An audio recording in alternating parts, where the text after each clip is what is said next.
This video is brought to you by IXL, used by millions of students worldwide to get ahead in math, English, and more. Writers sometimes organize or structure their text by comparing and contrasting two different ideas. This structure helps readers see how ideas in the text are similar and how they're different. As you read, look out for signal words that writers often use when comparing and contrasting. Here are some words and phrases you might see that point to similarities between two ideas: alike, also, as well as, both, likewise, similarly, and to.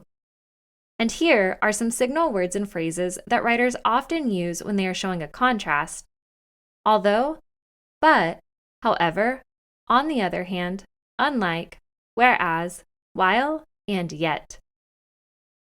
When an informational text is organized with a compare and contrast text structure, it can be helpful to use a graphic organizer, like a Venn diagram, to take notes while reading. This can help you keep track of the similarities and differences that the writer presents. Let's look at an example sentence about alligators and crocodiles. On either side of the Venn diagram, we'll note the differences between the two, with alligators on this side and crocodiles over here. We'll note the things that they have in common here in the middle, where the circles overlap. Let's try it out. Both alligators and crocodiles have muscular tails and long snouts, but crocodiles are usually green or brown, while alligators are blackish gray.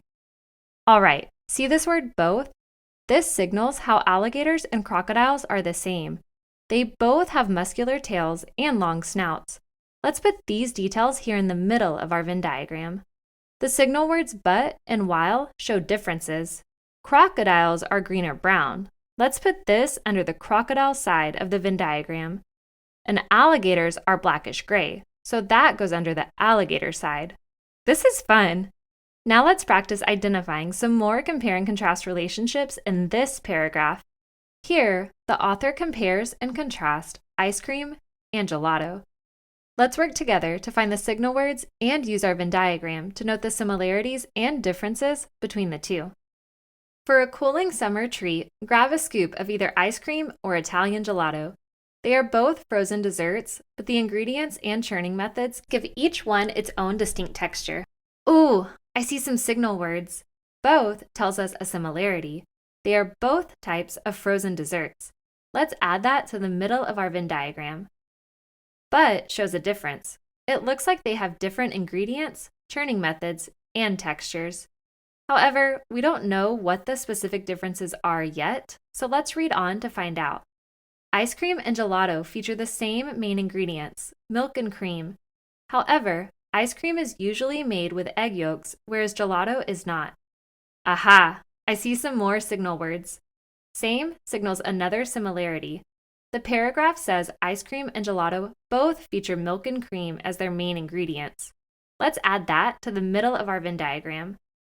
In the next sentence, the words however and whereas point out a difference in their ingredients. Ice cream uses egg yolks, but gelato does not.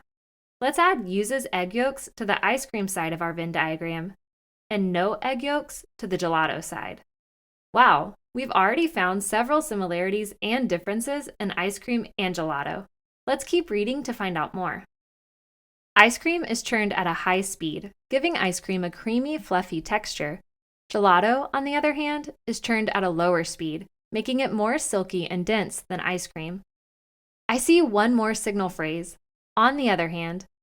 It looks like gelato and ice cream are churned at different speeds. Gelato is churned at a lower speed than ice cream, and ice cream is churned at a higher speed. Let's add those details on either side of our Venn diagram. I see one more difference that's highlighted in the text. Do you see it? That's right! These tasty treats also have different textures.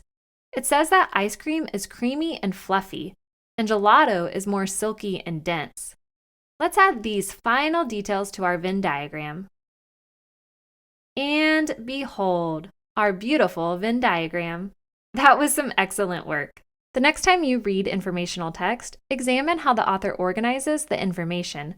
For example, is the author using a compare and contrast structure to highlight some similarities and differences?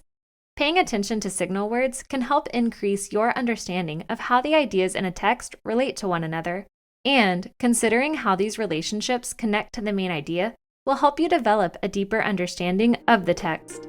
Head over to IXL.com for more practice on this skill and thousands more videos in math and language arts.